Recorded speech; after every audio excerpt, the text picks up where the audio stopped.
ये बात सच है ना, आप सबको जानते हैं। आपको ये भी पता है कि ज़्यादा फ़ोन चलाना, समय की बर्बादी करना या फिर ज़रूरी कामों को कल पे टालना, ये सब की सब एक बहानेबाजी है। लेकिन अफसोस की बात यह है कि आप सब कुछ जानने के बावजूद भी हमेशा इस तरह की गलतियाँ करते हो। जो ज़िंदगी में आपकी जिम्मेदारियाँ हैं, जो आपको काम दे रखा है, आपको उसमें मन नहीं लगता। आपका मन लगता है सिर्फ एंटरटेनमेंट में, वो काम जो बेफजूल के हैं। मैं आज आपको एक कहानी सुनाता हूँ। उम्मीद है कि कहानी आपकी ज़िंदगी में एक बेहतरीन बदलाव जरूर लाएगी। एक लड़का था जो 12th की एग्ज़ाम की तैयारी कर रहा था। बहुत मुश्किलों से उसके माँ बाप उसके लिए फ़ोन लेके आए ऑनलाइन क्लासेस के नाम पे। फिर भी पढ़ाई के साथ साथ वो और भी चीज़ थी जो उसको बहुत सी फेवरेट है, जैसे गेम खेलना। हालांकि ये आम बात है। एक दिन ऐसे ही बैठ के उसके पापा देख रहे थे कि वो ज़्यादा से ज़्यादा वक्त अपनी फ़ोन में गुजारता है। उन्होंने 1-2 बार डांटा भी, लेकिन उससे कोई फ़र्क नहीं पड़ा। एक दिन उसके पापा ने कुछ ज़्यादा ही गुस्से में बोल दिया। वो गुस्से के कारण घर से चला गया और सोचा कि आज मैं घर छोड़ के चला जाता हूँ, मैं आऊँगा ही नहीं, कहीं बाहर ही चला जाऊँगा, क्योंकि आजकल सोच ऐसी ही है। गुस्से में घर से बाहर निकल तो गया कि अब मैं घर तब तक नहीं आऊँगा जब तक ये कुछ कर नहीं लेता। हालांकि उसने पढ़ाई अभी कंप्लीट नहीं करी थी अपनी। निकलते हुए शाम हो गई। उसको नदी किनारे बैठा अपने फ़ोन में चला रहा था। थोड़ी देर बीता तो उसके फ़ोन की बैटरी डाउन हो गई। शाम हो गई थी, एक्चुअल में अंधेरा होने वाला था।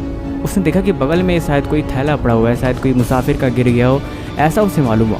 उसने उस थैले को उठाया तो देखा तो उसमें कुछ पत्थर थे। उसने पत्थर को निकाला और सोचा ये क्या चीज़ है। ऐसे ही नदी किनारे बैठा था, उसने एक पत्थर निकाला और नदी में फेंक दिया। नदी में पत्थर जाते ही थोड़ा स्लाइड किया और उसे एक आवाज़ से सुनाई दी। उसे बहुत अच्छा लगा, वैसे ही वो बहुत परेशान था। उसने फिर से एक पत्थर निकाला और उसमें फेंक दिया। उस थैले में लगभग काफ़ी छोटे छोटे पत्थर भरे पड़ गए। बैठे बैठे ऐसे ही वो पत्थर फेंकती उसे कब नींद आई और सो गया।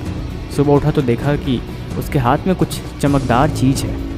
उसने देखा तो एक्चुअल में कोई पत्थर नहीं था, एक स्टोन था, डायमंड या फिर हम कह सकते हैं कीमती पत्थर थे जो अक्सर आभूषण, गहने या फिर उस तरह की चीज़ों में इस्तेमाल किए जाते थे। वो देख के हैरान रह गया, कितने चमकदार और कीमती पत्थर।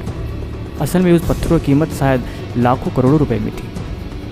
वो देख के हैरान रह गया, कितने रंग बिरंगे और बेशकीमती पत्थर, ये मैंने पानी में कैसे फेंक दिया। वो दौड़ गया नदी में, देखा बट अब उसे कुछ हाथ नहीं लगने वाला था।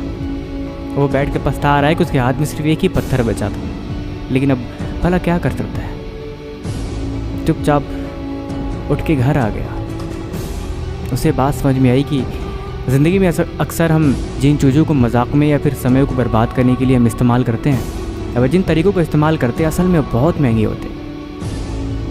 और हमें उनका रियलाइजेशन तब होता है जब हम वक्त को गुजार देते हैं। या फिर आप तो ये भी जानते हैं ना कि जो जिम्मेदारी आपको दी गई है असल में वो क्या है, लेकिन आप कभी अपनी जिम्मेदारी को फॉलो नहीं करते। क्या ये बात सच नहीं है?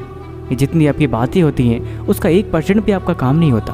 आप बोलते कम और करते ज़्यादा, शायद ये अच्छा होता, लेकिन हमेशा होता इसका उल्टा ही है।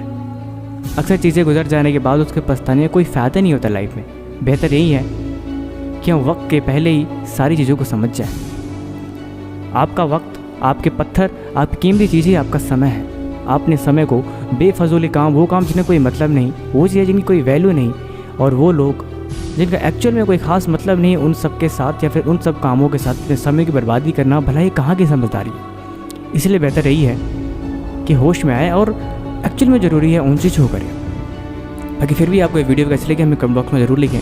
डिस्क्रिप्शन में लिंक है, आप हमें इंस्टा पे फॉलो कर सकते हैं। और मज़े की बात है कि अगर आपको लाइफ रिलेटेड प्रॉब्लम्स है तो आप हमारे दूसरे चैनल को भी सब्सक्राइब कर सकते हैं। डिस्क्रिप्शन में लिंक उसका भी दे रखा है। तब तक मिलते हैं आपसे अगले दिन। Thank you so much.